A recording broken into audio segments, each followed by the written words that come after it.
The killer had been dead for 25 years when they finally found him. July 21st, 2022. In a laboratory in Sacramento, California, a DNA analyst stares at a family tree that ends with a name, a death certificate from 1997, and a question that took half a century to answer. Her hand trembles as she reaches for the phone. 3 words to Detective Mickey Lynx: "We found him." But our story begins 52 years earlier, on an October night in 1970, when 28-year-old court reporter Nancy Bennallack returned to her second-floor apartment at the Bell Street complex. The autumn air carried the scent of fallen leaves as she kissed her fiancé goodnight, just 34 days before their wedding. Before bed, she cracked open the sliding glass door to her balcony, just a few inches, so her cat could slip in and out during the night. Across the courtyard pool, someone in apartment R23 was watching. By morning, Nancy would be dead, stabbed over 30 times, nearly decapitated. But Nancy didn't die quietly. She fought so fiercely that her killer cut himself, leaving a blood trail from her bedroom to the parking lot below. That blood would mean nothing in 1970. DNA fingerprinting wouldn't even be invented for another 14 years. For 52 years, that blood waited. And for 52 years, Nancy's family waited for an answer that seemed like it would never come. This is the story of Sacramento County's oldest solved cold case. A story of a neighbor who hid in plain sight, a detective who refused to give up, and a family tree built from the DNA of distant cousins who had no idea they were related to a killer. If you believe cold cases matter, that families deserve answers even decades later, subscribe to Solved Cold Cases HQ. Nancy's story deserves to be heard. Because sometimes justice takes 52 years, but it still comes. Nancy Marie Bennallack is the kind of person who makes eye contact when you're speaking, really looks at you, remembers what you said about your mother's surgery or your son's baseball game. At 28, she moves through the Sacramento County Courthouse with quiet efficiency, her fingers dancing across her stenography machine with speed and precision that made attorneys request her specifically for complex trials. She works as a court reporter, one of the best in Sacramento County. Her steno notes are immaculate. She never misses a word. The clicking of her machine becomes as familiar to judges and lawyers as their own voices. She takes pride in creating a perfect record, knowing that justice depends on accuracy. Her family is her anchor. Linda Cox, her younger sister, is her closest friend. Their mother raised them to be strong, independent women. And then there's Ferris N. Salami, the county's chief public defender. Brilliant, kind, the man she's going to marry in 34 days. They met through work, bonded over their commitment to justice, fell in love somewhere between case files and late-night conversations. Every morning, Nancy stops at the same coffee shop, black coffee, no sugar. At lunch, she often eats with fellow court reporter Joella Moncrief, swapping stories about courtroom drama. In the evenings, she and Ferris have dinner together, always talking, always planning. The future stretches before her like a wide-open road.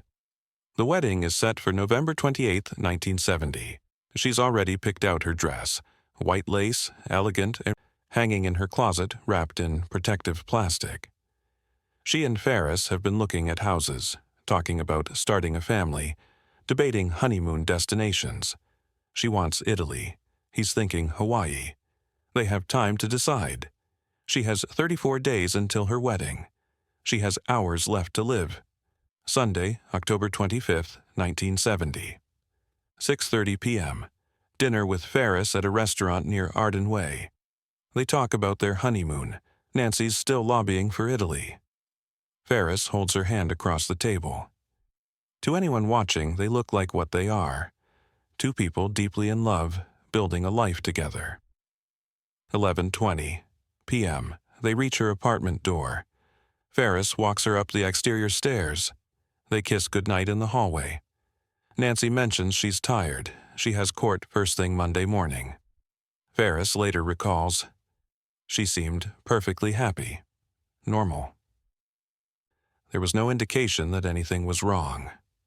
11:30 p.m.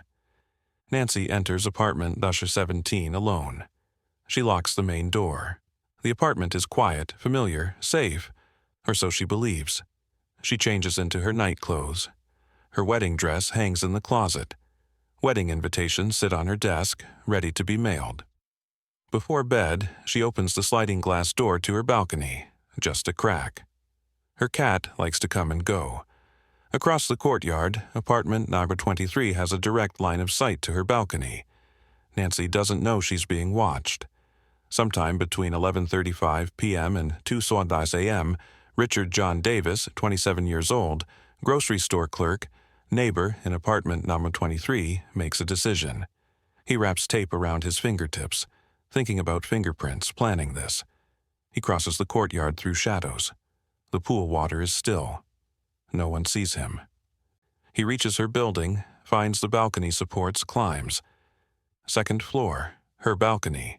The sliding glass door is open, just enough. He slips inside. Nancy wakes to find a stranger in her bedroom. She fights.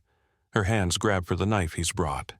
The blade cuts deep into her palms, her fingers, her arms. Defensive wounds.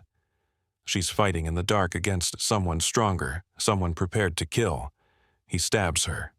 Again, and again, more than 30 times. He nearly decapitates her. But Nancy doesn't stop fighting. The struggle is so violent that Davis cuts himself. His blood mixes with hers.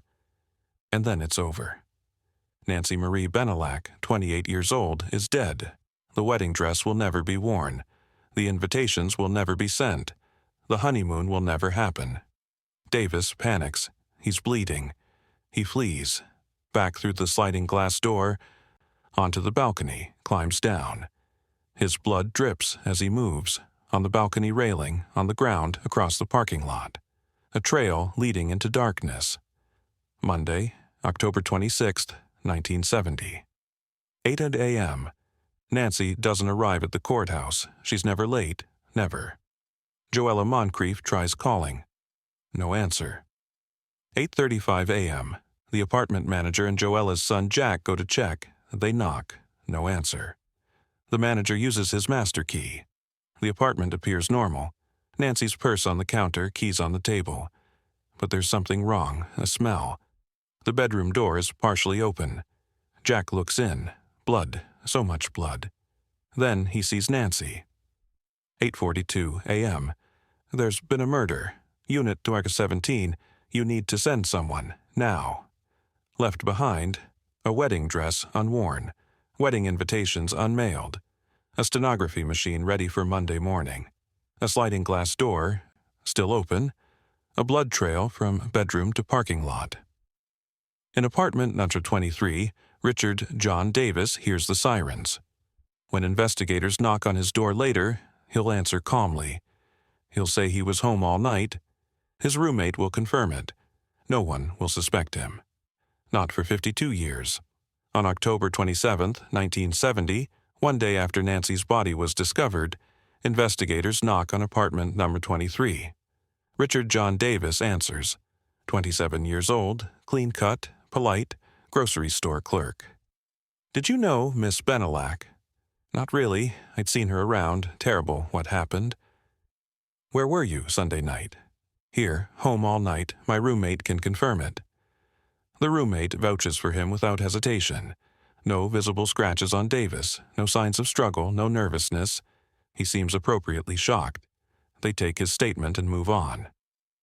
Davis is hiding a cut on his hand. Easy to bandage, easy to explain. Cut myself at work. No one asks. They never come back. The man who murdered Nancy lived in apartment number 23. His window looked directly across the courtyard to her balcony. He could see her coming and going, watch her lights, observe her routines. After killing her, he continued living there. For 4 more years. Walking past her empty apartment. Through the parking lot where his blood had dripped. Going to work. Coming home. Living normally while Nancy's family buried her, while the case went cold. In 1974 or 1975, Richard Davis moved out. He continued working. He developed alcoholism. The drinking got worse over the years. No violent felonies, Nothing to flag him. November 2nd, 1997. Richard John Davis died at age 54 from complications of alcoholism. His body was cremated. He died thinking he'd gotten away with it. And for 25 more years after his death he had. In 1970, the blood trail was documented and collected. Investigators knew it belonged to the killer, but blood typing was the limit. They could determine A, B, AB, or O. That's it. The most damning evidence meant nothing without DNA technology. DNA fingerprinting wasn't developed until 1984. First criminal conviction using DNA came in 1987. By then, Davis had been free for 17 years. The blood samples sat in evidence storage, carefully preserved but useless. Science hadn't caught up yet. Davis's roommate wasn't lying. He'd gone to bed, fallen asleep, woken up. Davis was there when he slept, there when he woke. The roommate didn't know Davis had left after midnight, crossed the courtyard, murdered Nancy, and returned. The alibi was innocent. That made it perfect. If investigators had asked to see his hands unwrapped. One question, "Can I see that hand?" might have revealed a fresh cut, might have prompted a search, might have found the knife, bloody clothing, tape. 52 years of anguish might have been prevented. If DNA technology had existed in 1970, the blood would have identified him within days.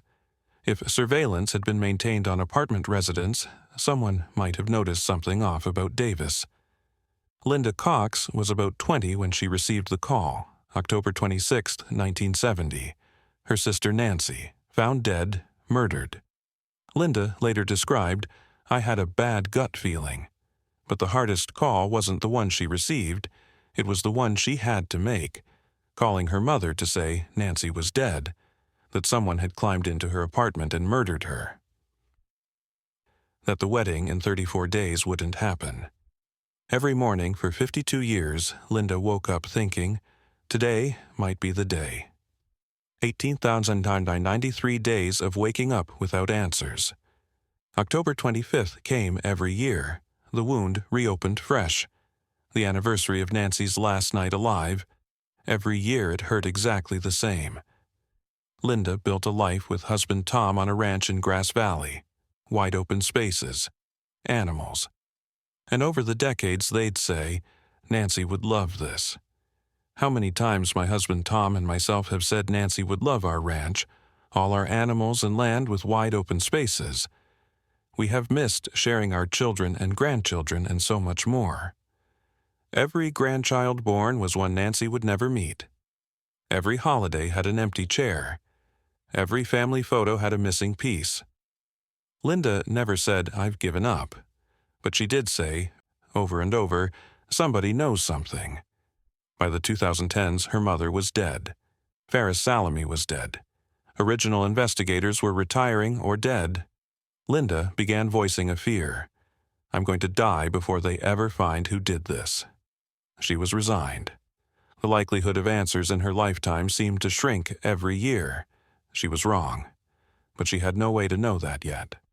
Ferris N. Salami, Sacramento County's chief public defender. He was supposed to marry Nancy on November 28, 1970. The church was booked. The dress was hanging in her closet. Then, 34 days before, someone took her away. Ferris lived until 2014, 44 years after Nancy's death. He never married. Detective Mickey Lynx said of him, he was, no doubt, always wondering who was the man who took his fiancé. Ferris died in May 2014, just 8 years before investigators would identify Richard Davis. He came so close to knowing. If he'd lived just a bit longer, he would have had his answer. He died still wondering. Linda's mother died before 2022, without ever knowing who killed her daughter. Without justice, without closure, without even a name to attach to the horror. She died the way so many cold case families die, still waiting. By the 1980s, Nancy's case was in cold case storage. By the 1990s, it was truly cold.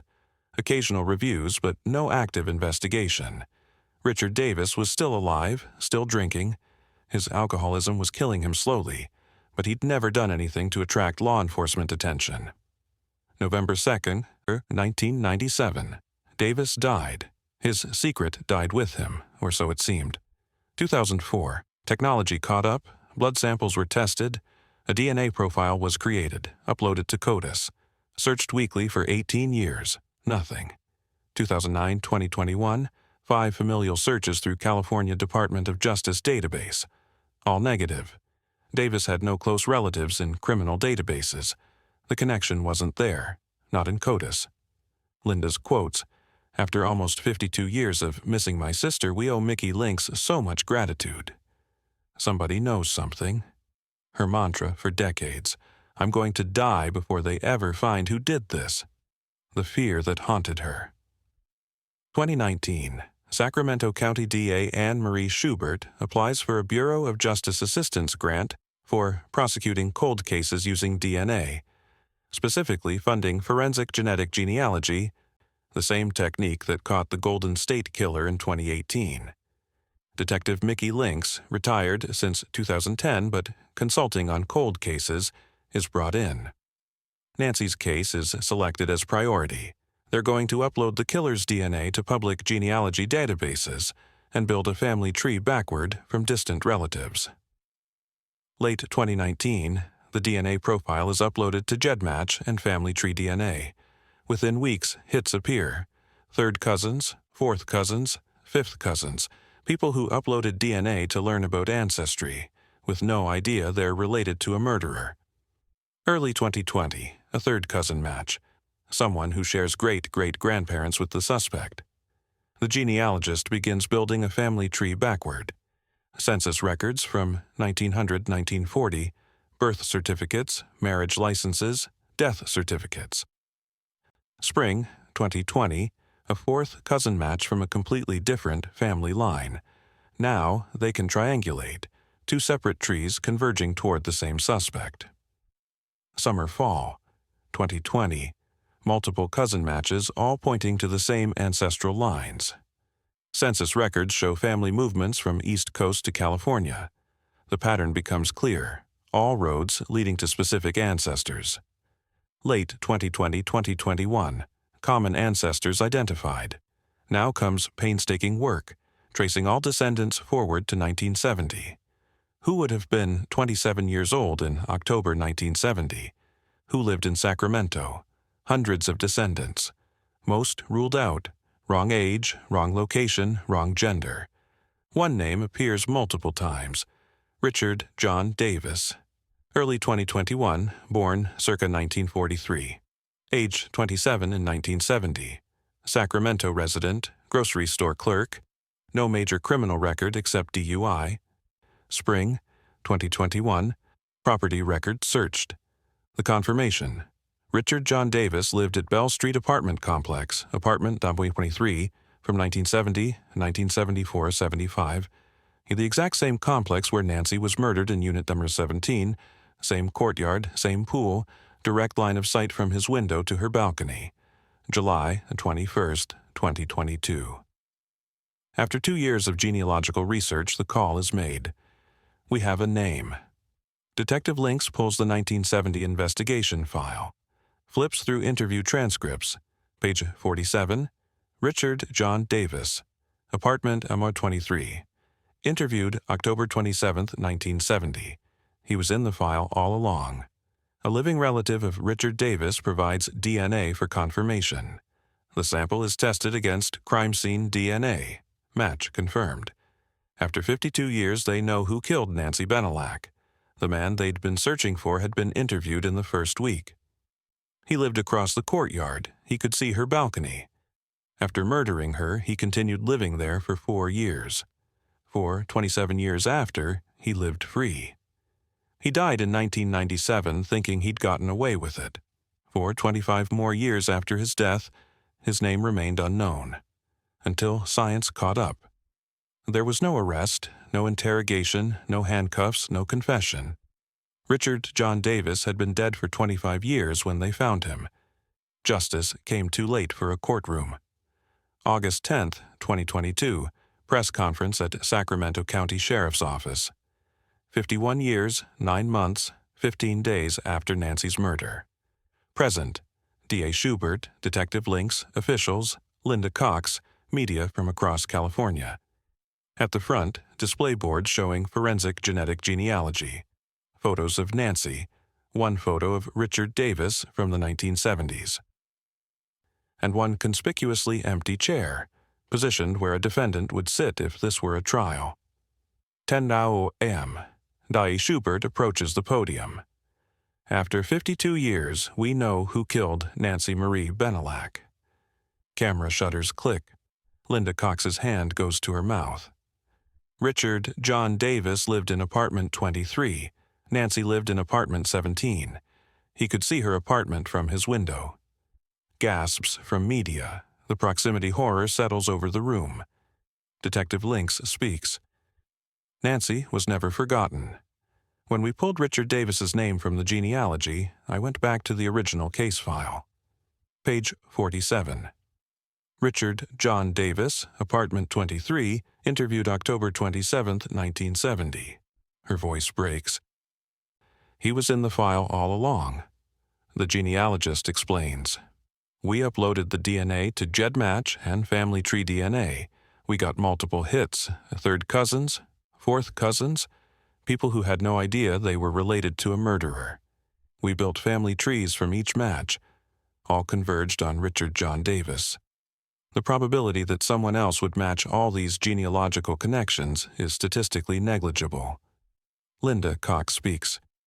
After almost 52 years, we owe Mickey Links so much gratitude. My mother died without knowing. Ferris died without knowing. I thought I would die without knowing too. Her voice breaks. But I didn't. I lived to hear his name, Richard John Davis, the neighbor who watched her, who climbed her balcony, who took her away 34 days before her wedding.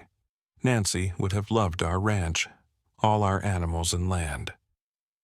We have missed sharing our children and grandchildren and so much more. The room is silent except for crying. D.A. Schubert addresses what cannot happen. Richard John Davis died November 2, 1997 at age 54. He was cremated.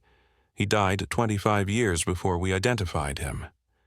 There will be no arrest, no trial, no jury verdict, no prison sentence. Sadly, there won't be any form of legal justice. But he did not escape accountability entirely. His name is now permanently attached to this crime. Were he alive, I think we're talking premeditated murder. He taped his fingertips, climbed her balcony, brought a weapon. All the while, time was passing these past 50 years, science was evolving. Justice can sleep for years and awaken when it is least expected. The evidence are categorized into 4, which are physical, DNA from blood trail, defensive wounds on Nancy, tape residue on fingertips, blood trail pattern documented, documentary, 1970, interview transcript, property records placing Davis in apartment, Shear 23, forensic genetic genealogy documentation spanning 1900 and 1970, testimonial, roommate's alibi clarified in 2022, he was asleep. Former resident, Davis commented on Nancy's appearance weeks before.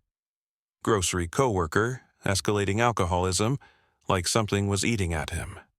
Circumstantial, proximity with direct line of sight. No verified alibi, continued living at crime scene for years. Together, they form an unbreakable chain. Richard Davis murdered Nancy Bennallack. The evidence proves it. The only tragedy, he died before being held legally accountable. For Linda Cox, hearing Richard John Davis's name brought something more complex than relief. Not closure, you don't get closure after 52 years, but an answer. After almost 52 years, we finally know. Nancy would want us to know that justice, even late, still matters.